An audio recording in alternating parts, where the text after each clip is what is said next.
Good morning. My name is Veena Pillay and I am the Academic Executive at the Foundation for Professional Development.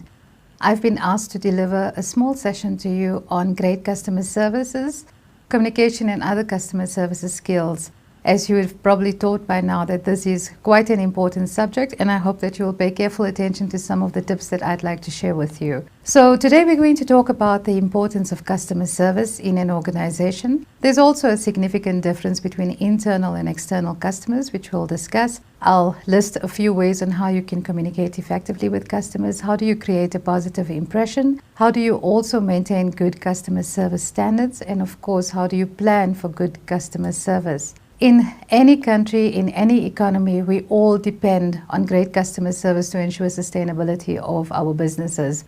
So what research is telling us that the average business will lose at least 15% of its customer base every single year, and 69% of those customers will stop buying from you and go to someone else purely because you didn't give them a good service. 82% will go somewhere else because of a specific customer service. So that means you could lose 82% of your customers every year if you do not improve on your customer service. Sadly, many people join organizations or they join the workforce and they don't take customers seriously. They believe that the customers should be grateful that they can come to their shops or their businesses. And this is not really the case. What we find is that customers are very, very selective in terms of where they're going to purchase, what they're going to purchase, and most importantly, they remember how they were treated when they came up to you. So what is a customer? A customer or a client is someone who will use and buy your product or service. These are people who need your assistance in order to make their purchase. They're not an interruption to your job. They actually are the reason why we have jobs. So we have internal customers and we have external customers. There is a difference, as I mentioned in my introduction. The difference is clear. Internal customers are those that do not have external customers. So there is a significant difference, as I mentioned earlier, between internal and external customers. The simple one to explain is external customers. Anyone that has customers from the outside that is coming up to them to purchase goods or services would be considered an external customer. Where it gets a little bit more difficult for you to understand or to grasp is the difference between internal and external. Internal customers are actually the people or your colleagues within your own organization. So for instance, you may hold a position such as an IT technician. So you don't work with people on the outside, but that means that all of your colleagues within the organization become your internal customers. So someone like myself, if my computer would break, I would call the IT technician and he would come to assist me. I am therefore his internal customer. Now, sometimes in organizations, people who service internal customers don't actually give them the best service because they feel, oh, it's internal customers. These are my colleagues and I can treat them whichever way I want. This is indeed wrong because internal customers should be treated exactly the same way as external customers. We have to ensure that we do not differentiate between our standards. So customer service is very important, as I've mentioned a few times. Customers have choices. They have lots of organizations. We have competitors. And these competitors sometimes offer almost identical products and services to ourselves. So we have to be very, very careful in terms of how we treat our customers to ensure that they would always come back. And repeat business is very, very important for an organization. So what is the difference between good, bad, and excellent service? So good service is when the customer gets the treatment that meets his or her expectations. So you walk into a restaurant and you order something off the menu and it arrives and it looks exactly like the pictures in the menu. It costs the same and you are happy with the product that you received. Therefore, you'd walk away and you'd say, I got good customer service. What is bad customer service is when you walk into another restaurant and you order something off a menu and you look at the picture and you have an expectation in your mind in terms of what is going to reach your table. But when it reaches your table, you see that maybe the portion is less, maybe the meat is overdone or not as you expected, maybe the glass of cool drink that was served to you is much smaller than what you saw in the picture, and therefore you're unhappy. So that is bad customer service. You didn't receive what you wanted, but even more so, the person that was managing you, for instance, the waitron, didn't manage your concerns adequately, and therefore you walk away with a bad taste in your mouth and you'd consider that you received bad customer service. Now, what is excellent customer service? This is what we all want to reach. We want to ensure that every single person that buys or purchases goods or services from our organizations walk away knowing and feeling that they received excellent customer service. So this is when you get a little bit more than what you expected. This is when good service will become excellent service. So once again, using the restaurant example, you get a portion that is bigger than what you saw on the picture. The food is very tasty, the waitron is wonderful, attends to all of your needs, and the service and the ambience and everything was fantastic. You walk away happy that you've spent money with this organization or this specific restaurant, and that is excellent customer service. People talk about excellent customer service. We as human beings share easily. So when people have great experiences, they talk about it. But we also know that when they have bad experiences, they talk about it more. And these days with social media, it is quite dangerous to treat a customer indifferently because they can easily share their frustrations on a social media platform, and bad news travels really fast. And before you know it, you have people that are boycotting your organization and feel that you are probably offering quite bad service. So we all want to ensure that we offer excellent customer services. How do we do that? The first thing is about your interaction with the customer. The customer makes his judgment about you in the first 30 seconds. So that first impression counts tremendously. If you're working directly with customers, it is very, very important for you to be confident. You need to be confident in your position, in your products, in your services. You need to know them. You need to have knowledge about your organization and your services. Customers pick up very quickly when they start speaking to you, whether it's over the phone or standing right next to you. When they ask you a question, does this come in pink, for instance, and you are, I'm not sure. When you start doing that, they realize that you actually don't know too much about your products. And they start to get a little bit of concern in terms of should they be buying this product from you if you don't know about it. Confidentiality is very important as well when you deal with a customer. They need to trust you. Now, this is very difficult because we say trust is earned and it's earned over a long period of time. You have maybe 1 minute to earn the confidence of your customer. So you need to ensure that when you have that first impression with your customer, that they can trust you. And it's simple things that you can say, things like, I understand, of course, sir, let me see how I can assist you further. Give them enough opportunity to see that you will grant them confidentiality with the discussion that they're having. So even if they want to ask you a question which they might think is a silly question, you're not going to laugh at them and you're not going to talk about them afterwards to the rest of your colleagues. If you promise something to your customer in that conversation, please follow up. Don't just say you're going to do something and then forget about it. If you say, I'll call you back or I'll get someone else to call you back, make sure that you follow through. Make sure that whoever you pass the message on actually does return the customer's call. You want to make sure that from the point where the customer first presented himself or herself to you, that right to the end, the customer receives all of the attention that you promised that you would provide. Make sure that throughout this interaction with the customer that you can strengthen his or her commitment to your organization. If you can do this successfully and if you can really clinch that first impression, there is a very good chance that this customer is going to come back to you again and again. It might even happen that the customer may look for someone else in a different department but may start with you because they know and they can rely on you. They know that you assisted them the last time and they would like to speak to you again. This happens in many people or many banking industries. We find that in the banking industry, customers get very used to a personal banker. And even when a personal banker moves away and moves to a different section of the bank, the customers always still follow that personal banker because they have developed trust with that personal banker and they find it very difficult to work with anyone else after that.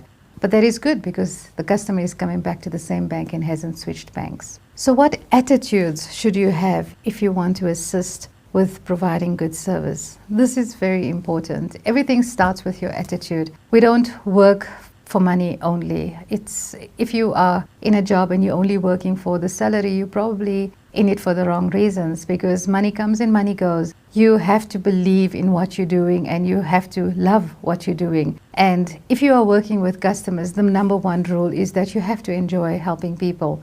If you don't like to talk to people, if you consider yourself an introvert, if people make you tired, if people irritate you, etc., it would be very, very difficult for you to pull off good customer service. People get trained on worldwide international programs on how just to provide good customer services. So enjoy helping people. Tell yourself, this is my job. I want to do it the right way, and I want to create a satisfied customer on the other side. Handle people well. Think about them as not just ships passing through the night. Think about them as lifelong partnerships, people that you would always have coming in and out of your organization, that you would like to see come back time and time again. Care for them.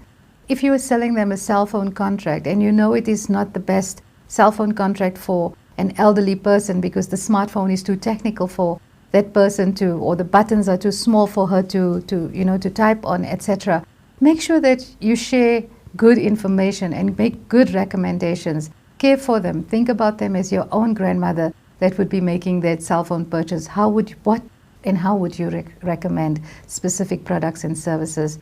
Give fair and equal treatment to all. This is very important, especially in the organization that I work for. At the FPD, we have a number of clients that receive scholarships to do free training. We also have a whole array of healthcare professionals that will attend our training programs and will pay a small price to attend those training programs, sometimes a big price.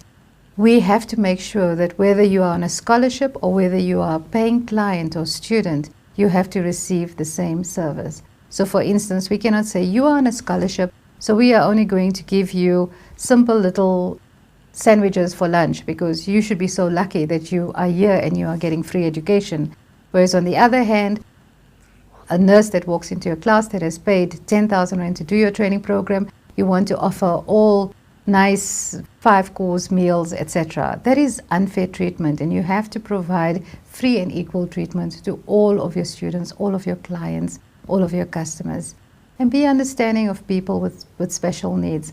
I'm very glad to say that at this time in our country, there is more and more attention being placed on people with special needs. Remember, especially if you cannot see the person on the other side, you have no idea if they may have a hearing impairment or a speech impairment, etc. They may take longer to understand you. You may speak faster. You may be in a hurry. Be cognizant of the fact that all of us are different. And some people may just need a little bit more time and attention. Do not get frustrated. Do not get irritated. Remember, that customer is there for you. You are the reason. You have a job basically because of that specific customer. What I find in my organization when I talk about greeting customers is that this is an area that many people lack. So for instance, you have hot areas in your organization, which would probably be your reception area. And this is where visitors would come to your organization, would be seated, and would wait for the appropriate person to come and receive them. These visitors sometimes are uncomfortable because they are in a new environment, and they sit there and they wait patiently for your colleagues to come and collect them from the reception area. I find in so many cases, people would walk past these visitors and not even acknowledge them, not even smile, not even greet them. And this is very sad because you have to maintain a welcoming environment in any organization. You don't need to stop and have a long discussion with the person about the weather outside or anything. But a smile is basically all that it takes. All you need to do is acknowledge the person and say good morning, and you can walk on by. They feel immediately more comfortable, and it also talks about the values of that organization. It gives them a good sense of the kind of organization that they've just stepped in. So even if someone is busy when you're working, or if you are busy, for instance, and someone appears at your desk and needs your attention, and this is normally with internal customers, be attentive, stop what you're doing. I have a golden rule that the person in front of me is far more important than the person that could be on the other side of the phone or the person that is sending me an email on my computer. If someone walks into my office and they ask me for a minute, I stop what I'm doing and I give them a minute. I don't continue typing. I don't fiddle. I don't mess around with things on my desk, because if someone asks you for a minute of your time, and if you say yes, then do so. Give them a minute of their time. I learned this lesson a very long time ago when my child was 6 years old. And she came home from school one day, and I was sitting on my couch with my laptop on my lap, and I was happily typing along. And she came in and she was very excited to show me a picture that she had drawn at school. And she said to me, "Mom, can I show you something? I just need a minute from you." And I said, "Of course, you can show me. Start talking." And I continued typing. And she just stood there with her paper in her hand. And I realized nothing is happening. And I looked up at her and she said to me, "You said you will give me time, but you didn't. You continued typing. So why did you lie to me?" And that is probably when the penny dropped, and when I realized this is a lesson, and a very important lesson, and it's a lesson that I need to take back to the office, because I too was guilty of this. So even if you are busy, acknowledge a person as soon as they appear. Smile, establish eye contact, tell them what your name is, how can you help, give the person your full attention, and be polite and courteous. This is all very important in the fact where you have to greet customers and treat them properly. Sometimes customers are not sure what they want, and you need to find out how you can help. So if someone arrives and says, "I'm not sure if you are the person I'm looking for, or you the person I should be seeing, but I'm not sure actually what my problem is," you can see this is maybe slightly a confused customer. It's important for you to settle this customer down as soon as possible. So find out what it is that people really need to know, ask simple questions, and as the person starts to explain what the problem is, you start running through in the back of your mind all of the people that can assist in this specific case. If you can't help, what should you do? Never say to a customer, "I'm sorry, that's not my job, I can't help you," and walk away. That's not what the customer wants to hear. Think about yourself always as a customer, because even though we hold positions in organizations, we also are customers. We also go to the Pick n Pays and the Woolworths and the Edgars. There have been many times where I walked into a clothing store and walked out without making any purchase, not because I didn't like what was on the shelves, but I didn't like the way I was treated. I would see customer agents that are hanging out and talking to each other and gossiping or chatting, and I would be struggling to find my size, and I would try to get their attention, and you could see I was more a distraction or an irritation for them in their workday, and that was enough for me to say, "You know what, I don't go somewhere else." So it is very, very important that if you can't help the person, make sure that you find someone who can. And if they have to wait, that is a really difficult one, because people normally have busy lives and they don't like to wait. People don't like to wait and they don't like queues. That is why in banks now we see they actually put some chairs alongside the queue. I always find this weird, because for me, it's not about making people comfortable while they're waiting. It's more about trying to reduce the waiting times. That should be our ultimate goal. So, looking at different ways on how we can manage large numbers of people that are entering our organization. So if they really have to wait, how do you handle it? How do you make them comfortable? What do you give them in the meantime? Who do you send to speak to them? How can you start assisting with the problem so it's not just a blank waiting space, but actually the problem is being resolved while they are waiting? Communication is incredibly important when it comes to customer services. It is all about what the customer is seeing and what the customer is hearing from you. And as I said, in 30 seconds, they make up their mind about you, and then they make up their mind about the organization as well. So communication skills really focuses on you listening to other people, and after you've listened, expressing yourself. So you are receiving a message and you are sending back a message. Both of these are important. We make a fatal mistake when we speak to people, even in our homes. As people are speaking to us, we already start responding without waiting for them to complete their sentences. We already make up our minds about what we need to, how we need to respond even before they are done. So listening skills is very, very important.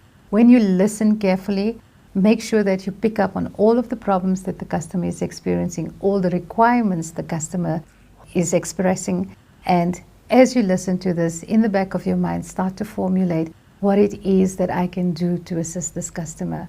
Do not butt in, do not interrupt, do not stop the customer, do not get distracted by saying, "Oh, just wait 1 second, I'm getting a call, I need to answer this call and I'll get back to you." The customer has to start his story again, and that is going to annoy him. So listening is far more important than sending.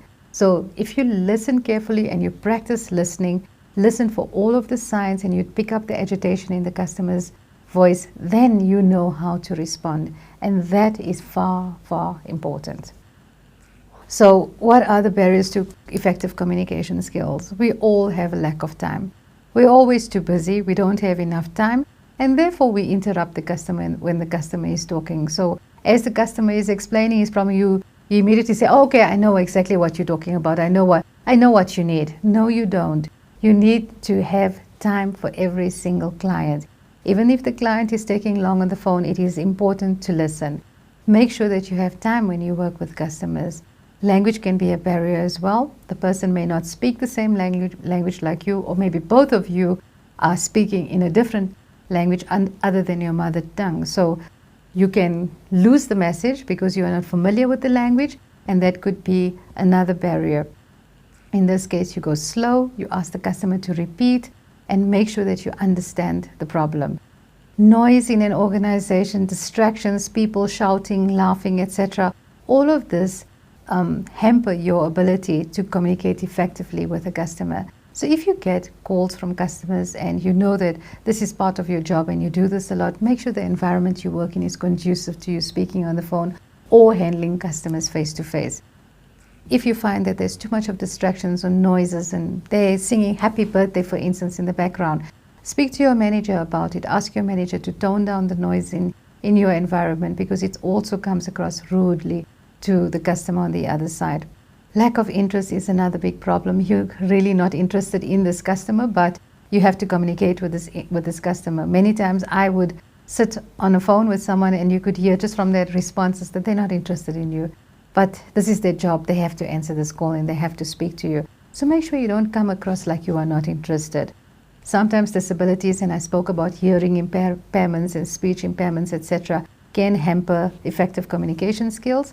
And sometimes you may even be uncomfortable about the topic that is being discussed.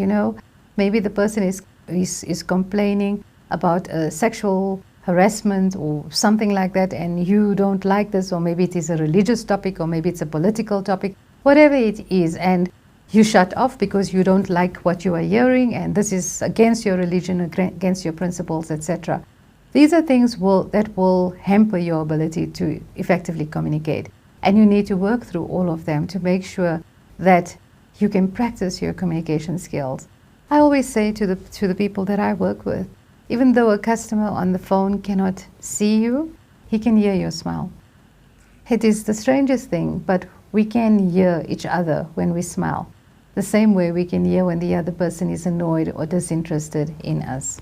So perhaps just start off with a smile when you introduce yourself over the phone, and that might make all of the difference. So how do you listen to customers? As I said, active listening is very, very important. Making sure that you give your full attention. Eye contact, posture, concentration, smiling, acknowledging, nodding your head as they speak. All of these things are very important. It is very easy for a customer to pick up when you are really not interested in listening to them, and you're just sitting there and just staring at them blankly. This is when a customer is making up his or her mind about whether I should be coming back to this organization again. Sometimes they make up their mind right there and then. This is the last time that I do business with you. So the following skills are important that will open the door to further communication. Is inviting customers to talk some more to you, asking encouraging questions, encouraging them to talk to you. If they say something that is very distressing to them, provide them with empathetic silences. Make sure that you are on their side and that you are really there for your specific customer. Your voice is very, very important when you talk to someone. So sometimes people have loud voices and they come across rude. So you need to practice your voice. You need to know exactly how does your voice portray your image. So for instance, many of us, in fact, probably I do, is I become very loud when I get angry or upset. This is a common problem. So already just moderating your voice and keeping it at the right level will make the customer realize that you are still in control. Don't speak faster when you're nervous. You're worried, you think that you made a big mistake, and now you're nervous, you start to speak faster. The customer doesn't want that. Speak slowly when you're tired or you're bored, like hello, yes, yes. They can hear you bored with them. So your voice is very, very important. You must have a cheerful, positive voice. Your tone must be warm and understanding. and you must learn on how to control your tone. Don't ever lose it and start to sound bossy. Don't use terms like, well, you should have known better. If you listened to us in the first place, this would not have happened, etc. Speak in a very formal manner. That is important. Practice it. Practice in front of the mirror. Practice making yourself a call. Do this over and over again because your voice will portray exactly how you are feeling. So start off with a smile and control your voice during all your conversations. If you are meeting the customer face to face, it is even more difficult because now you're practicing good learning or good listening. You also now, at the same time as you are listening to the customer, you have to look at your body language. So while you might have practiced really well on how to listen, your body language can give it away that you're actually not interested. So smile, introduce yourself, wear a name badge if you work with clients all the time and they walk in and out of your offices. Shake hands where it's appropriate. Lean forward when someone is speaking, but be aware of cultural differences. Sometimes people don't like to shake hands. I remember traveling to the Middle East once, and I was one woman in a group of about maybe 7 men. And as we went from one meeting to the next, I kept sticking out my hand to shake the guests' hands, and all of them put their hands behind their back. And I was very, very upset about this, and I thought, why won't they shake my hand? Is it because I'm a woman and what's wrong with me? But they would shake all my colleagues' hands, and I didn't understand the cultural differences, that it was unknown for them to touch a woman, even though it was shaking hands, and they were being very respectful towards me, and here I was getting all upset about it. So make sure you understand that not everybody wants to be hugged. Hugging is for people that you know for a while, and hugging is a way of sharing emotion, and it's great to see you again and you hug the person, but you don't need to hug every single client. They need personal space, and you need to provide that personal space when you work with them. So when it comes to communication that is written, this is perhaps not so difficult because now you don't have the pressure of someone sitting in front of you, or you don't have the pressure of someone on the other side of the telephone line that needs your entire attention at that moment. You have time. You sit in front of your computer and you need to respond to a client.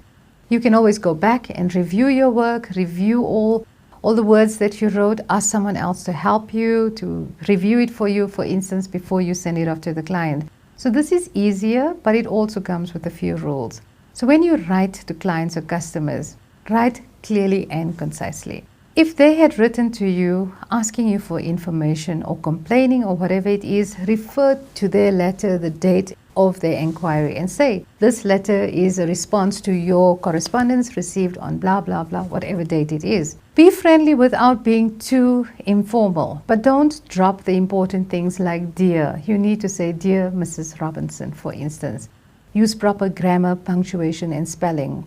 Our computers come with a whole array of functions that we can use just to make ourselves sound and look so much more professional. I mean, the golden rule is a spell check. Spell check is the number one thing that you need to do after every single document. But not just spell check. There's things like thesaurus where you can look up a word. You can look up other similar words that would describe the point that you are trying to make even better. So what could have started off as a simple letter could really look very professional by the time you're done. Limit expressive punctuations, caps, and smiley faces. I find that people like to write in caps because they get lazy, they leave the caps on, and it's faster for them to send. But what we have not been taught, but everybody knows this, is that when you write in caps, you are actually shouting. When you put words in red, you are actually shouting, or you are angry. People see this, and as they are reading your correspondence, they start to feel how you were feeling. And you might have just been one of those lazy people with going all the way with caps, and your intentions were then completely misinterpreted. Smiley faces, keep it for your WhatsApps, for your friends, etc. Don't put smiley faces in any of your correspondence. Make sure that you've answered the query or request or explained why you can't or how you are going to assist them further. And if you were delayed in terms of responding, please don't forget to apologize for the late response. We want to guarantee return business. It is very, very difficult to find new clients and new customers. So what we have to do is try and maintain and service the customers that we currently have so they can continuously come back and support our organization. So in order for us to guarantee return business, we have to leave a positive impression, a smile. You need to make sure that the customer is happy and has everything that they need. If you said you'd follow up, remember I said earlier, please do so. Tell them something that may be useful to them later, like for instance, please look at our website. We are updating it and you'll find a whole list of our new products that will be launched very soon. Invite them back, say goodbye, and thank them for coming out to visit you or for calling you. Remember, and I've said this before, what you must avoid is never say, I don't know, without offering an option. They don't want to hear that. Saying you don't know where a colleague is, or saying they're at lunch, or they're gone to the toilet, I mean, that has happened, or they're gone for coffee, or they're chatting outside with their friends, is very unprofessional.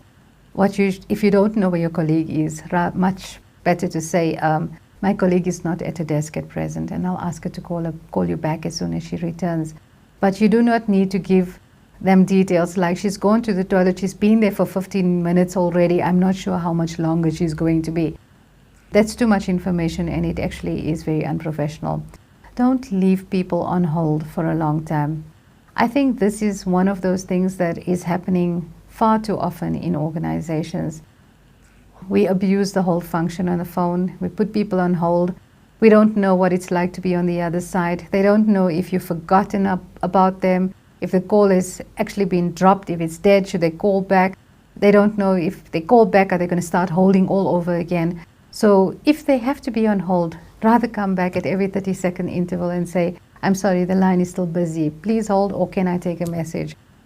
Don't ignore people if you're busy, and don't treat people unequally. Don't have different standards for different clients that walk into your offices. If you know one is a big client, now you jump out of your skin and you're all happy and excited to manage this client, but a guy who's buying a pencil walks in and you're like, he's just buying a pencil, and you take your time about it and chat to your mum and make the guy wait in the queue, for instance. That is really bad. We have to improve our service standards, and every single person in an organization contributes to this. Every single one of us have the opportunity to make or break an organization. So make sure that you, in whichever position you hold, that you understand your organization's policies and procedures on customer services. If you think that a lot needs to be desired still in terms of customer services, raise your hand and mention to whoever you report to that perhaps we should bring in someone just to do a little session for us on customer services, because I feel that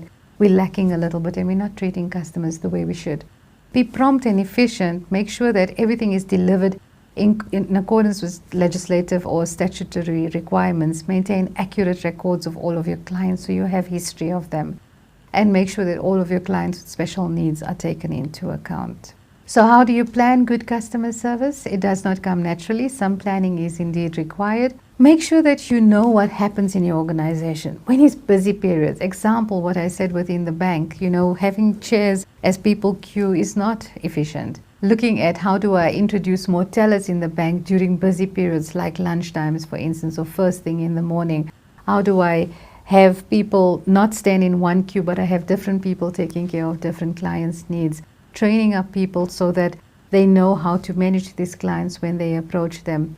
Observe what is happening. What are the types of issues that are raised from clients? How do you prevent that from happening? You don't want to have the same complaint every day, because all you're doing is dealing with an unhappy client, but the complaints are not going to go away because someone else is going to experience that specific complaint. Be proactive on how you improve your service, market your organization, and make sure you have processes and procedures for dealing with difficult situations before they happen. And once again, that your staff are trained and equipped to handle this. Do not put junior staff members, for instance, like interns, who are a very important part of an organization, but they are clearly not the most experienced to deal with difficult clients. Don't make it their duty to go and deal with a difficult or irate client. We have all types of clients that will approach us. Sometimes there's always just the difficult customer.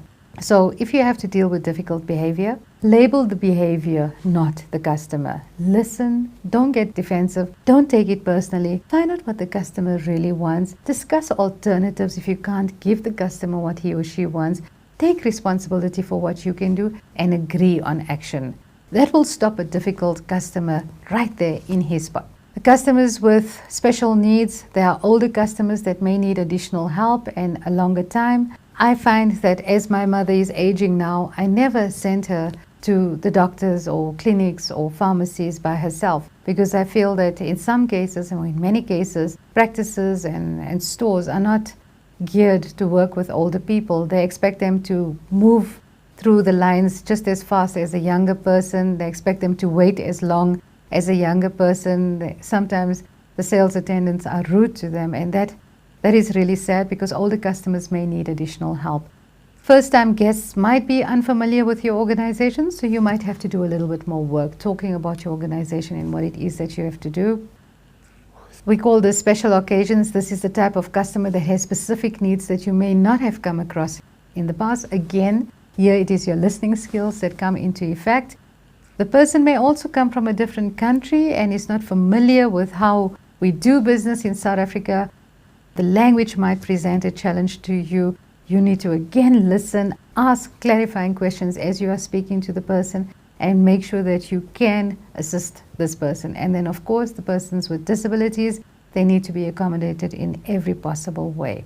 This is a very interesting type of customer. It is called the talkative customer. So the talkative customer, there's always a talkative customer, and sometimes the talkative customer might just go on and on and on and on. You don't want to be rude and butt in and stop the customer. So what you need to do is not ask open-ended questions which will allow the customer to talk much more, but ask closed questions like yes or no, right or wrong. Limit the time available for them to interrupt so you don't have long pauses, because you give them a chance to jump in and then go on. Provide minimal responses. Be very straight and to the point, but be pleasant, smile, but don't encourage them to talk too much.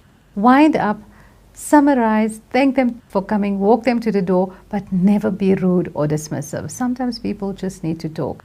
And it depends very much on how you manage that conversation in terms of whether they are going to continue being a talkative customer. The angry customer is the one that we all never want to meet. The angry customer is the one that will call you, that already has in his mind, he's made up exactly what it is that he is going to tell you. In this case, listen carefully without interrupting so you understand the problem. Listen, empathize in a broad way, stay calm and remain polite. Don't escalate the problem. Don't say to him things like, yes, but it's also your fault, because if you say that, he will get more angry. Don't take it personally when he starts to shout. Don't be defensive. Don't blame others. Oh, it's my colleague. My colleague sold you the wrong thing, so you can't blame me or you can't shout me. Propose an action plan. What they want is a solution from you. So as soon as he gives you a chance, start putting together a solution on the table. If you are afraid of the customer that is shouting at you, make sure that you find someone more experienced that can come on the phone and work with you and help you settle the angry customer. Sometimes the customer would say to you, which is a very common one, I don't want to speak to you, call your manager. If that happens, call your manager. Don't deny him access to your manager, because that would just make him more angry. You also have a know-it-all customer.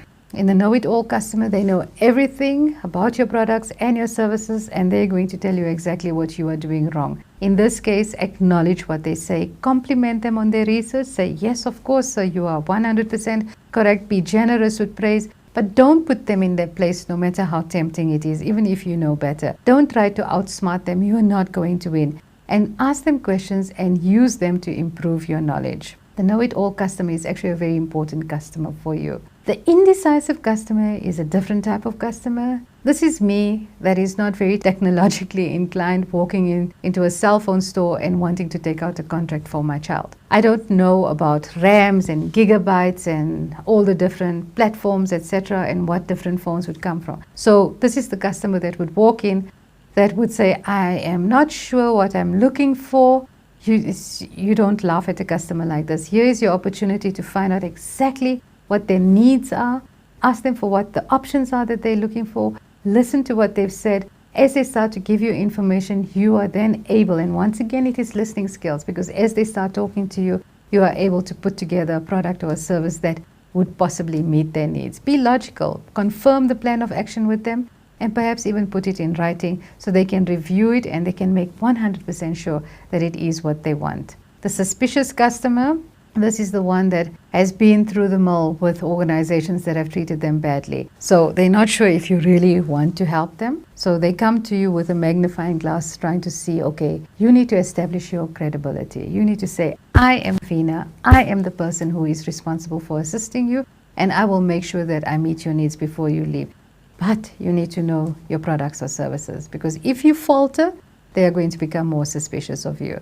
They'll try and catch you out, so don't guess or tell them something you're not sure of. Be careful what you say, be polite, don't take it personally. They normally don't trust many people. So we will end up now with everything that we've spoken about, and I hope that you found this session very helpful. We spoke about understanding the importance of customers and customer services. We looked at what is internal and external customers. We talked about how do you communicate effectively with customers, how do you create a good positive impression, how do you maintain good customer service standards, and how do you plan good customer service. I will end off by saying there is nothing more important than good customer services in an organization. Without customers, we have nothing. So every single one of us, from the cleaner to the CEO, needs to ensure that we treat our customers fairly and we go out and excel in everything. It is no longer okay to provide good customer service. It is very important to provide excellent customer services. I hope you enjoyed my talk, and I look forward to other sessions. Thank you very much.